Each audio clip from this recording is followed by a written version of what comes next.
नगरपंचायतचे पदाधिकारी आणि नगरसेवक, आंदोलनाने सत्ता बदलते पण व्यवस्था बदलत नाही। सत्ता बदलली पण व्यवस्था तुम्ही बदलू शकला नाही। किमान लोकांच्या ज्या अपेक्षा होत्या तुम्हाला सत्ता देण्यामागे, की मागच्या काळातील लोकांपेक्षा चांगलं प्रशासन होईल, लोकांना न्याय मिळेल, अशा हेतूने लोकांनी तुम्हाला बहुमताने सत्ता तुमच्या हातात दिली आणि आम्हाला नाकारलं। त्या दृष्टीने तुम्ही काय दिवे लावले? 3-3.5 वर्ष झाले, 10 वेळा कामगारांना आपल्या पगारासाठी, मानधनासाठी उपोषणाला बसावं लागतं, आंदोलन करावं लागतं। ही बाब खेदाची आहे आणि आपल्या सर्व नगरसेवकांपैकी कोणालाही याची खंत नाही, याची आम्हाला लाज वाटते। कोणीतरी पुढाकार घ्यावा, त्याच्यावर विचारविनिमय करावा असं कोणालाही वाटत नाही। म्हणजे अतिशय निगरगट्ट कारभार नगरपंचायतीचा आपल्या काळामध्ये चाललेला आहे आणि हे असं जर चालणार असेल तर मग त्याची दखल घेणं गरजेचं आहे। लोक तुम्हाला माफ करणार नाहीत आणि या कर्मचाऱ्यांचे तुम्हाला तळतळाट लागल्याशिवाय राहणार नाही। आणि बाकी काही विचारायला गेलं तर आम्ही कुठून द्यावं, कसं द्यावं, कसं करावं, अरे कसं द्यावं, कुठून द्यावं, काय द्यावं हा तुमचा प्रश्न आहे। तुम्ही एका जागी बसा। तुम्ही कशाला रडताय? तेलाची रडती तुपाची रडती म्हटल्यासारखं। प्रशासन तुमच्या हातात आहे। पैसा कसा उभा करायचा, काय उभा करायचा, त्यांचा पगार कसा द्यायचा, या सगळ्या बाबी तुमच्याकडे आहेत। आम्ही पगार दिलाय ना त्यांचा। आम्ही ज्यावेळेस सत्तेवर आलो त्यावेळेस 6 महिन्याचा पगार नव्हता। सगळे कर्मचारी कचरा गावात ठेवून आंदोलन करून उपाशी बसले होते, म्हणजे कामावर नव्हते। आम्ही आल्याबरोबर त्यांची व्यवस्था केली, नंतर बजेट आल्यावर घेतलं। आता तुमचं तर बहुमत आहे, तुम्ही सगळे सधन आहात, सगळ्यांनी मिळून आपल्या कर्मचाऱ्याचा प्रश्न जर मिटवता येत नाही तर तुम्ही गावचं प्रशासन काय चालवताय, काय करताय? आणि जे कोणी विचारायला आले त्यांनाच उलट बक्षीस, कुठून पैसे द्यावं, काय द्यावं, काय करावं। सत्ता तुम्ही चालवताय, बाकी सगळ्या गोष्टी चालू आहेत। बाकी खोलात आम्हाला शिरायचं नाही, सगळ्या गोष्टी चालू आहेत। फक्त घनकचरा व्यवस्थापन किंवा पाणी पुरवठा व्यवस्थापन, कर्मचाऱ्याच्या पगारासाठी होत नाही काय, बाकी सगळ्या गोष्टी चालू आहेत। वसुली चालू आहे, खर्च चालू आहे, कामं चालू आहेत, सगळं गल्ली गोळामध्ये आपले कामं सगळे चालू आहे, सगळे चालू आहे। आणि फक्त कर्मचाऱ्याच्या बाबतीमध्येच आपल्याला पगार देता येत नाही किंवा त्यासाठी पैसे नाहीत, ही उडवाउडवीची उत्तरं देणं हे चुकीचं आहे। आणि असं जर चालत असेल तर मग भारतीय जनता पार्टी याचा परामर्श घेतल्याशिवाय राहणार नाही आणि पुढच्या येत्या काळामध्ये आपल्याला धडा शिकवल्याशिवाय राहणार नाही। त्या दृष्टीनं सर्व नगरसेवकांना, शिवसाहेबांना, जी जबाबदार मंडळी आहेत या नगरपंचायतीच्या, त्या सर्व जबाबदार मंडळींना माझी विनंती आहे की हा प्रश्न सगळे तुम्ही एकत्र बसून सामोपचाराने विचारविनिमय करून हा प्रश्न मिटवणं अतिशय गरजेचं आहे। अन्यथा आम्हाला पुढील आंदोलन तीव्र करावं लागेल आणि मग त्याचे परिणाम होणारे जे काही असतील ते आपण त्या परिणामास भोगण्यासाठी तयार राहा अशी मी या ठिकाणी आपल्याला सूचना देतोय। आणि लवकरात लवकर या कर्मचाऱ्याच्या पगाराचा प्रश्न असेल, पाणी पुरवठा प्रश्न असेल, जी प्रश्न समाजाच्या व्यवस्थेचे आहेत, अत्यावश्यक आहेत, त्या अत्यावश्यक प्रश्नाकडे लक्ष घाला। अत्यावश्यक प्रश्न सोडून बाकी इतर प्रश्नांचं सगळं वाहूपोह चालू आहे, काम बोळत चालू आहे, सगळं चालू आहे। त्या गोष्टीमध्ये आम्हाला शिरायचं नाही, परंतु ज्या बाबी अत्यावश्यक आहेत त्या बाबीकडे लक्ष घालून तुम्ही याकडे लक्ष घालावं अशी तुम्हाला मी विनंती करतोय, सूचना देतोय।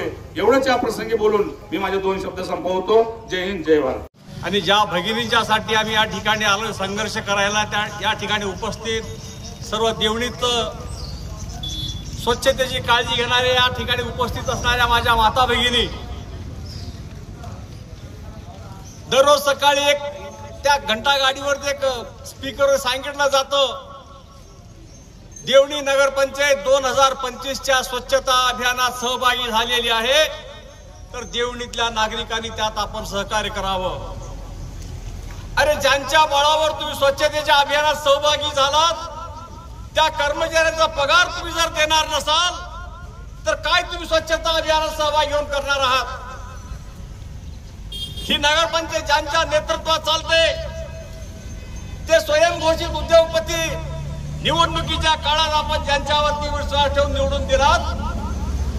आता नरसिंहराव या ठिकाणी सांगितलं या नगरपंचायतीमध्ये डॉक्टर आहेत, वकील आहेत, इंजिनियर आहेत, काही ग्रामसेवक आहेत, अरे सगळे सेवानिवृत्त आहेत, काही कामावर असलेले आहेत. या सगळ्यांचा उपयोग जर गावच्या विकासासाठी झाला, या कर्मचाऱ्यांच्या भल्यासाठी झाला तर त्याचा उपयोग आहे, आम्ही त्याचं अभिनंदन करू.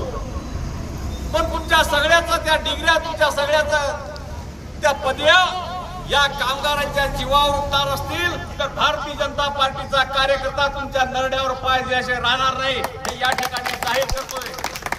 अरे काय तमाशा चाललाय? काम करणाऱ्या महिलांना सांगताय तुम्ही आज करू नका, तुम्ही उद्या करा. जर महिला आल्या नाही तर तुझ्या जागी दुसरी लावतो. त्या महिलांना उद्धटपणे बोलता, अपशब्द वापरता. या महिला म्हणजे वाघिणी आहेत, रागिणी आहेत, याद राखा. काही तो लोक या ठिकाणी आजूबाजूला थांबून हा मोर्चा पाहत आहेत. हा मोर्चा भारतीय जनता पार्टीच्या कार्यकर्त्याच्या बळावर निघालेला मोर्चा आहे. या ठिकाणी उपस्थित असणाऱ्या महिलांना मी विनंती करतो, भारतीय घटनेचे शिल्पकार बाबासाहेबांनी सांगितलं होतं, शिका, संघटित व्हा आणि संघर्ष करा. त्यातली एक आपण गोष्ट करू शकत नाही, आता शिकू शकत नाही, पण आता आपण सर्वांनी संघटित व्हायचंय आणि संघर्ष करायचंय. बघूया कोण आपल्याला कामावर कमी करता येते. आज तुम्हाला कामावर कमी करतात, उद्या दुसऱ्याला घेतात, परवा तिसऱ्याला घेतात. हा सगळा पोरखेळ नगरपंचायती चाललाय. 10-11 महिने कर्मचारी काम करतायत. अरे कुठलाही शासकीय काम असेल तर शासकीय कामाचे पैसे मला मिळाले कोणी देत नाही असं म्हणता येत नाही. हे तुझी खाजगी दुकानदारी नाही. आता तुम्ही नगरपंचायतच्या वतीने अनेक कामं करताय गुत्तेदारीचे, ते पैसे अगोदर घेऊन करत नाहीत. तुम्ही काम केल्यावर त्या कामाची एमबी होते आणि मग पैसे तुम्हाला मिळतात. त्याच पद्धतीचा टेंडर आहे, त्याच पद्धतीचा ठेका आहे. जो कोणी ठेकेदार असेल त्या ठेकेदार यांचे पैसे अगोदर द्यायचे, त्यांनी पुन्हा बिल करून पैसे घ्यायचे असतात. या ठिकाणी गरीब लोकांचं रक्त शोषण्याचं काम करताय. या सगळ्या लोकांना जर तुम्ही पुन्हा सतावणार असाल तर याच्यापेक्षा मोठा मोर्चा भारतीय जनता पार्टीच्या हाताने काढू. आणि या ज्यांनी गाव स्वच्छ ठेवण्याचा संकल्प केला, ज्यांनी गाव स्वच्छ करण्यासाठी पहाटे 5 वाजल्यापासून फिरतात, अशा लोकांना तुम्ही सतावताय, अशा लोकांचे पगार तुम्ही देत नाही आणि जरा उद्धट बोलताय, उलट बोलताय, अपमानित करताय. हा सगळा व्यवहार बंद करा. अरे किती नगरसेवक आहेत, किती सभापती आहेत, तेच कळत नाही. रस्त्यावर उतरून काम करणाऱ्या महिलांना जेवढा पगार तेवढाच मुकदमाच्या नावाखाली असणारे दुसरे 10-5 जण आहेत, ते कुठलाच काम करत नाही पण त्यांना पगार दिला जातो. कुठला पगार दिला जातो? ते कधी नगरपंचायतला नसतात, कधी कुठल्या कामात नसतात, तरी त्यांना पगार दिला जातो. का? तर ते घनकचरा व्यवस्थापनातले माणसं आहेत. अरे कुठलं काम त्यांनी केलंय? या माझ्या भगिनी जे काम करतात त्यांच्या कामात काही सहकार केलंय त्यांनी? मुकदमाची काय वेगळी कॅटेगरी आहे मुकदमाची? ज्यांचाच पगार कमी होता मुकदमा दिला, मुकदमाचा प्राणी पोचला जातोय. हा सगळा प्रकार बंद करा. आणि या ठिकाणी उपस्थित असणारे शिव लोमटे साहेब, तुम्हाला भारतीय जनता पार्टीच्या वतीने जाहीर आवाहन करतोय, तुमच्या नगरपंचायतीची अवस्था वाईट आहे. तुमच्या नगरपंचायतीची आर्थिक अवस्था वाईट असेल तर मी गावामध्ये आता भीक मागून पैसे आणलेत, आम्ही ते तुम्हाला देणार आहोत, तुम्ही स्वीकारतो. भीक द्या, भीक द्या, भीक द्या. भारतीय जनता पार्टीच्या काम आमचं, कमिशन तुमचे. अरे काम आमचं, कमिशन तुमचे. उन्माद नगरपंचायतचं या अशा मुजोर नगरपंचायतीच्या सर्व नगरसेवकांनी इथल्या कर्मचाऱ्यांना भारतीय जनता पार्टीवर सांगतोय, तुम्ही हा सगळा प्रकार बंद करा, थांबवा. महिलांवरचा अत्याचार थांबवा, तुमची अभद्र भाषा थांबवा. तुम्ही हे जर थांबवणार नसाल तर तुम्ही ज्या ठिकाणी असाल त्या ठिकाणी भारतीय जनता पार्टीच्या वतीने आंदोलन केलं जाईल आणि या महिलांच्या पाठीशी आम्ही उभं राहू. आणि जोपर्यंत त्यांचा पूर्ण पगार दिला जाणार नाही तोपर्यंत आम्ही शांत बसणार नाही, एवढं या ठिकाणी बोलतो. आणि या मोर्चाला सहभागी होणाऱ्या सर्वांचे जाहीर आभार मानतो. धन्यवाद.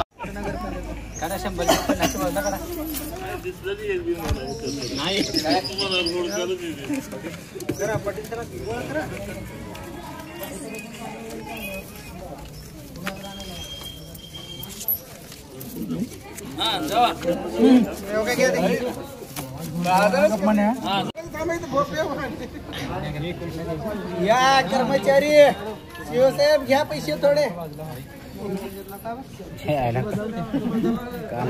थोडे चहा पाण्याला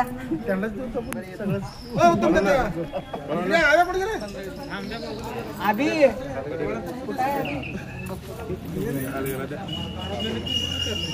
बाहेर घेऊ जर दम अभ्या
बाहेर राहून निवेदन स्वीकारावं.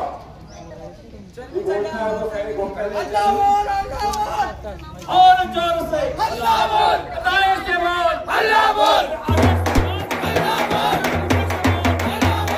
बोलो साथियों, अल्लाह बोल, बोलो साथियों, अल्लाह बोल, बोलो साथियों, अल्लाह बोल, आगे से बोल, अल्लाह बोल, पीछे से बोल, अल्लाह बोल, बोलो साथियों, अल्लाह बोल, और जोर से अल्लाह बोल, और जोर से अल्लाह बोल, अल्लाह बोल, अल्लाह बोल, अल्लाह बोल, अल्लाह बोल. काँग्रेस पक्षाच्या सत्तेत असलेली नगरपंचायत या पंचायतच्या निषेधार्थ आम्ही आज भारतीय जनता पार्टीच्या वतीने हा भीक मागो आंदोलन या देवळी नगरपंचायत कार्यालयावर आणलेला आहे. या मोर्चाला प्रतिसाद म्हणून केवळ देवळी शहरच नाही तर आज बुधवार देवळीचा हरित बाजार मोठ्या प्रमाणात भरतो. हा बाजार प्रसिद्ध आहे. या बाजारातल्या बाहेर जाऊन आलेल्या व्यापाऱ्यांनी सुद्धा खूप मोठ्या प्रमाणात देवळी नगरपंचायत अंतर्गत कंत्राटी कामगारामध्ये धनकचऱ्यावर झालेल्या कर्मचाऱ्यावर झालेल्या व्यवस्थापनाच्या निषेधार्थ त्यांचा गेल्या वर्षापासून 1 वर्षाचा जोपर्यंत पेमेंट त्यांच्या मिळालेलं नाही हा संदेश त्या व्यापाऱ्यांना गेला. त्या व्यापाऱ्यांना खूप कळवळ आली आणि भरभरून अशा त्यांनी या नगरपंचायतीच्या निषेधार्थ भीक म्हणून दान केलेलं आहे. हे विकासना या नगरपंचायतीत नसून तर आपल्या देवळी शहराची सुद्धा आहे. कृपया मी देवळी शहरकर वासियांना सुद्धा विनंती करतो की बाब खूप गांभीर्याची आहे. या अगोदर ते स्वतंत्र झाल्याच्या नंतर देवळी ग्रामपंचायतीची स्थापना ज्यावेळेस झाली असेल कदाचित ती त्यावेळेस नसेल, परंतु त्याही तशा खडतर अवस्थेत ज्या ज्या लोकांनी ग्रामपंचायतीचा वसा हातात घेतलेला होता त्याचा सरपंच झाले, उपसरपंच झाले, ग्रामपंचायतीची कमिटी झाली, बॉडी झाली, त्याही वेळेस गाव साफसफाईचं काम करणारे अनुसूचित जाती जमातीचे लोक हा काम गेल्या परंपरेपासून करीत आलेले आहे. परंतु तथागत गौतम बुद्ध, जगतज्योती महात्मा बसवेश्वर, छत्रपती शिवाजी महाराज, माता जिजाऊ, क्रांतिज्योती ज्योतिबा फुले, क्रांतिज्योती सावित्री माता फुले, विश्वरत्न डॉक्टर बाबासाहेब आंबेडकर साहित्यरत्न अण्णाभाऊ साठे, संत गाडगे महाराज, अहिल्यादेवी होळकर, गुरु रविदास यासह भारतीय संविधानाला नतमस्तक होतो, त्यांना प्रणाम करतो. आणि त्या अगोदर ज्या बहादर कार्यकर्त्याने बहादर मोर्चा काढून भीक मागून नगरपंचायतीला ग्रँट सँक्शन केलेलं आहे, यांचं ग्रँट मंजूर होऊन ते ग्रँट सादर करण्यासाठी आलेले त्या मोर्चाकराचं आपण टाळ्या वाजून पहिले स्वागत करावं. सर्व माता भगिनींना विनंती आहे, जरा असं बाजूला आपण आजूबाजूच्या सगळ्या लोकांना जरा मला बघू द्या. आणि आता ज्याने ज्याने भाषणं केली, अटलजी धनुरे, कैलासवाजी गुंडाप्पा धनुरेंचे चिरंजीव, त्यांचा वारसा मनोहरजी पटले, नरसिंहभाऊ सूर्यवंशी, अमरजी पाटील, सर्व या ठिकाणी जमलेले कार्यकर्ते मला बोलण्याची संधी का दिली, कारण मी हे प्रकरण कामगार न्यायालयाच्या पर्यंत आयुक्तापर्यंत घेऊन गेलेलं आहे, त्यांना न्याय मिळवलेला आहे. त्याचे हिस्सेदार बालाजी सूर्यवंशी, दशरथ भाऊ कांबळे, नरसिंह भाऊ सूर्यवंशी, आवेश, सुनील व सर्व कार्यकर्ते आहेत. आणि मी कुणावर केस करणारा, कुणावर अट्रॉसिटी करणारा, कुणाला छळवणूक केलं म्हणणारा, खोटी माहिती न सांगणारा, खरे काम केल्याशिवाय न सोडणारा कार्यकर्ता आहे. माझ्या हातात एक पुस्तक आहे कामगार कायद्याचं. ह्या कायद्याचं पुस्तक हातात घेऊन भारतीय संविधानाला नतमस्तक होऊन मी काम करतोय. ह्या कायद्याने तरतूद आहे पट्टे भाऊ, अमर भाऊ, ओम भाऊ, ह्या कायद्यात गुत्तेदार महिना संपण्याच्या अगोदर पगार दिले पाहिजे. ह्या कायद्यात तरतूद आहे, ती तरतूद मागण्यासाठी आलोय मी. कुणाच्या शेतातले हे कामगार नाहीत, कुणाच्या घरातले हे कामगार नाहीत. आपण समजून घ्यावं, उमजून घ्यावं. चांगल्या घरची, चांगल्या विचाराचे लोक आहात. आपल्या मायाबहिणी हे मायाबहिणी आहेत. अगं तू, अगं हे, तुला हे झालंय का, ते झालंय का, ही भाषा बोलल्याच्या नंतर पहिलं निवेदन छळवणूकचं दिलेलं आहे. समजून घ्यावं. निवेदनात ज्याची नाव आहे त्यांनी, आताही निवेदनात नावासही तक्रार केलेली आहे, त्यांनी समजून घ्यावं. कुणाला बोललाय, कुठं बोललंय, आणि खरं खोटं करायची तयारी असेल तर ते निवेदन चौकशीला निश्चितपणे लावणार आहे. आणि त्या चौकशीमध्ये निष्पन्न झाल्यावर संबंधित यावर एफआयआर फाडल्याशिवाय सोडणार नाही, याची त्यांनी नोंद घ्यावं. नुसतं बोलणाऱ्यापैकी आरोप करणाऱ्या अवलादीचे कार्यकर्ते नाहीत. मी भारतीय जनता पार्टीचा समर्थक नाही, पण माणसासाठी काम करणाऱ्या माणसाचा 100% समर्थक या ठिकाणी जाहीर करतोय. अरे भाजपला कटाळून लोक तुम्हाला सत्ता दिली होती, माफ करा भाजपवालीनो, माझे भाऊ, पण तुम्हाला लगेच तिसऱ्या महिन्यात शेवाळ यायला सुरू झालं. पाय घसरून पडाय लोक झाले सुरू, त्रास सुरू झाला. निश्चितपणे तुम्ही कोट्यावधी हिशोब करा, त्याची वाटाघाटी निश्चित करा. त्याला माझी महिला भगिनी कामगार आडवं नाही. आणि माझ्या नगरपंचायत मध्ये माझ्या 9 भगिनी निवडून आलेल्या आहेत. 9 भगिनीपैकी कोण काम करतंय, कोण कारभार करतंय, कोण डिस्टर्ब करतंय, कोण हस्तक्षेप करतंय, हे तक्रार मी केलेली आहे. काही तक्रारीचं निरसन व्हावं, तपासणी केली जावी, चौकशी केली जावी. आता पटले भाऊ तुमच्या बोलण्याचं समर्थन आहे, अटल भाऊ तुमच्या बोलण्याचं समर्थन आहे. आणि याच्यानंतर बालाजी सूर्यवंशी भाऊ जो कार्यकर्ता आहे, त्यांची ओळख आहे आयुक्ताची, मी सांगत नाही, माझी ओळख आहे. प्रसंगाला मागलच्या वारीत या देवणी नगरपंचायतच्या पाणी सभापतीला गेट आउट येऊ म्हणलं आणि बाहेर काढलं. दुसऱ्या बारीला संजय गोरपडे भाऊ, मी पती आहे अध्यक्षता म्हणले, तुमच्या तोंडावर लिहिले का म्हणले त्यांनी, भाऊ यांना बसू देऊ का, बाहेर घालू का म्हणलं. त्याच्या पुढे जाऊन 2-3 आलेले नातेवाईक स्वतःला मी देवणी चालवतो म्हणणारे गेटच्या बाहेर पळून गेले, तोंड दाखवून नाही तिथं. त्यांनी याद राखावं, ही ताकद आमची आहे, ह्या भायाची ताकद आहे. तुला कमी करीन, तुला घरी बसून, अरे कोण तू घरी बसवणारा, तुझी काय अवकात आहे, कुणाला घरी बसून दाखव. ही पुस्तक माझ्या हातात आहे. भारतीय संविधानाचे मालक आणि चालक ह्या बाया आहेत. महात्मा गांधीचा वसा चालणारी अवलाद आहे, महात्मा गांधीचा स्वच्छता करणारी अवलाद आहे. काय समजून बोलताय तुम्ही? अगं तू बोललेला मला माहित आहे, तुझी रेकॉर्डिंग केला. अरे रेकॉर्डिंग करणारी अवलाद चोरून करत नाही, समोर करते आहे. आम्ही समोर बोलणारे आहोत. ऑफिस मध्ये बसून रेकॉर्डिंग, बाजूला बसून रेकॉर्डिंग हे आम्हाला कधी बी चालणार नाही. आम्ही मैदानात दंड थापटून कुस्ती खेळणारे तांडावले अवलाद. ज्ञानेश्वर सूर्यवंशीचा इतिहास आपल्या स्वैर्यधार्य राजेश्वर नुटरे सावकारला विचारा, बसवराज भागवंदेला विचारा, संग्रामजी घोडे साहेबाला विचारा, अजून कोण आता सगळे माझे लिंगायत धर्माचे भाऊ आहेत त्या सर्वांना विचारा. बीबीसीहून न्यूज आली होती त्यावेळेस ते डिप्युटी कटर होकी जवळे, त्यावेळेस ते डीवायएसपी दत्ता नरोड, इंगळे पाटील सांगितलं ज्ञानेश्वर भाऊ तुम्हाला काही संरक्षण पाहिजे का? कारण राजेश्वर नुटरे सावकारचा महाराष्ट्र कर्नाटक आंध्रा म्हणून दादा अशी ओळख होती. त्यांच्या विरोधात जिल्हा संघटक असताना आंदोलन केलं. भाऊ तुमच्या सगळ्याच्या कुटुंबाच्या आशीर्वादानं आता राष्ट्रीय डायरेक्टर आहे, राष्ट्रीय अध्यक्ष आहे. समजून घ्यावं, मी वारस आहे म्हणून गावात सगळं नगरपंचायत मी चालवतो म्हणून फिरणाऱ्यांनी.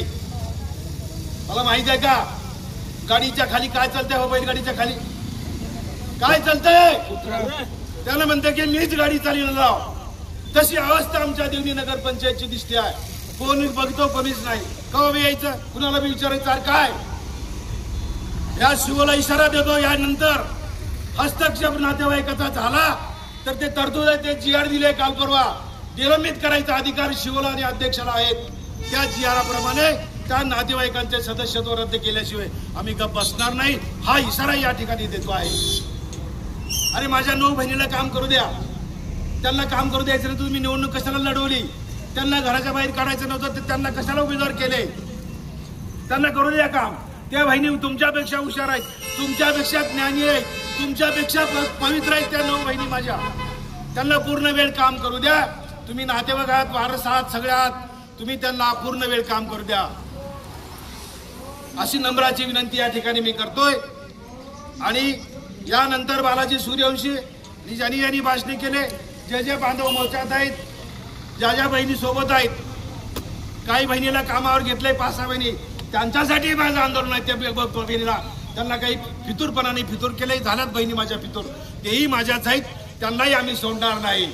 काहीतरी आम्हीच दाखवायचं, काहीतरी बोलायचं, 2-4 हजाराची सावकारी करायचं आणि त्याच्या खाली ब्लॅकमेल करायचा, त्याच्या खाली शोषण करायचं, हे सोडणार नाही. आता त्यांचा हिशाब घेतल्याचे मी कुठली सावकारी आहे, कुठलं काय काय ह्याचा सगळा तपास करायची ताकद ज्ञानेश्वर सूर्यवंशी, दशरथ भाऊ कांबळे यांच्या संघटनेमध्ये दिमाग आणि धमक आहे, हे जाहीर करतोय. सांगितलं काल परवा तक्रार केली आहे नावानिशी, आणि त्याच्या अगोदर मी तक्रार नावानिशीच केलेली आहे, आता ही तक्रार नावानिशी केलेली आहे. हिरव्या शाहीची हिरवी शाही आहे, त्याचं परमिशन भारत सरकारने मला दिलेलं आहे, हेही जाहीर सांगतोय. आणि अटल धनुरे आणि सगळे भाजप बंधूला सांगतो, सगळ्यात पहिलं माझं जाहीर अभिनंदन गुंडाप्पा धनोरेने केलं होतं. त्याचं कारण सांगतोय. महाराष्ट्र शासन मला पुरस्कार द्यायचं ठरवलं, वैयक्तिक पुरस्कार घ्या भाऊ म्हणलं, मी नको म्हणलो. मला देवणी या नावाला अगोदर पुरस्कार घ्यायचा आहे. मराठवाडा समाज उन्नती मंडळ देवणी या नावाला महाराष्ट्राचा पुरस्कार महाड या गावी घेतलेला आहे. तुमचं गाव पुरस्कारित आहे पटणे भाऊ, अमर भाऊ, तुमची नगरपंचायत पुरस्कारित आहे. त्या पुरस्कारित लोकांना इथं खाली बसायची आणि भीक मागून जर निधी द्यायची वेळ येत असेल, याच्यापैकी लाजीरवाणी गोष्ट भारतात नाही. गुंडाप्पा धनोरे माझं जाहीर अभिनंदन केलं आणि सांगितलं प्रमोद महाजनला, प्रमोद माझा चांगला लढवाई कार्यकर्ता आहे देवणीचा, आणि त्याला महाराष्ट्र समाज उन्नती मंडळाचा पुरस्कार त्यानं वैयक्तिक न घेता मराठवाडा देवणीला नावाला घेतलेला आहे. त्याचं जाहीर अभिनंदन म्हणून त्या दोघांनी मला फोन करून अभिनंदन केला होता. त्या मनोहर त्याला मी या ठिकाणी नतमस्तक करतो, प्रणाम करतो. तशी माणसं अगोदर गावात होती, अगोदरची राजकारणी माणसं सांगतो त्यांनाही मी नतमस्तक होतो. वैजनाथ मानकरी, कैलासवाजी शंकरराव कोतवाल, समद मिर्झा, हे सगळे विजयप्रकाश मल्हारी, हे सगळी माणसं राजकारण करणारी होते, दुकानदारी करणारी नव्हते आणि निधी गोळा करणारी नव्हते. त्या सर्व मानवाला आणि त्या माझ्या कैलासवासी नेत्याला परत एकदा नतमस्तक होतो, प्रणाम करतो. 2 घोषणा देऊया आणि आपण मला थांबायचा विनंती करतो. मी म्हणतो की कमाने वाल्या खाएगा, लुटने वाला जाएगा, 2च घोषणा. कमाने वाला चुराने वाला आएगा, लूटने वाला जाएगा, लूटने वाला जाएगा, नया जमाना आएगा, गरीबों का जमाना आएगा, महिलाओं का जमाना आएगा, तुम्हारा हमारा जमाना आएगा, चालीस पाहिजे. भारतीय जनता पार्टी देवळी शहराच्या वतीने देवळी नगर पंचायतीच्या विरोधामध्ये आणि आमच्या सफाई कामगाराच्या समर्थनात आज या ठिकाणी आम्ही भीक मागो आंदोलन व त्याचा मोर्चा नगर पंचायतीवर आणलेला आहे. याचं कारण आहे की गेल्या 10 महिन्यापासून आमच्या सफाई कामगारांचं वेतन होत नाही. बाकी विकास कामाला नगर पंचायतीकडे खूप मोठा निधी आहे. विकास कामाची खूप मोठी कामं गतीगोळानं होत आहेत आणि या सर्व गोष्टीला तुमच्याकडे पैसे आहेत. पण ज्यांनी कोरोना काळामध्ये आपला जीव धोक्यात घालून या संपूर्ण देवळीकरांना स्वच्छतेचा धडा दिला, स्वतःचा जीव धोक्यात घालून अशा कर्मचाऱ्यांना तुम्ही बिना वेतन ठेवणं हा खूप मोठा गुन्हा आहे.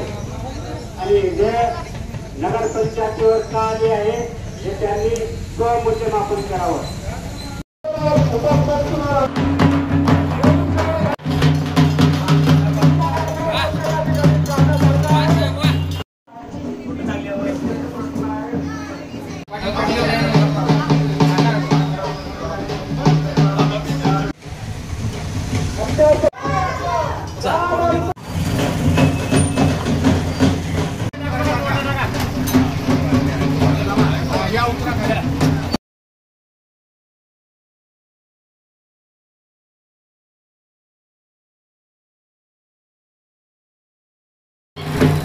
आणि असं जर चालू राहिलं तर त्या सर्व कर्मचाऱ्यांच्या वतीनं उपोषण आम्हाला उपोषण करून त्यांना न्याय मिळवून देण्याचा मानस या पक्षाचा आहे.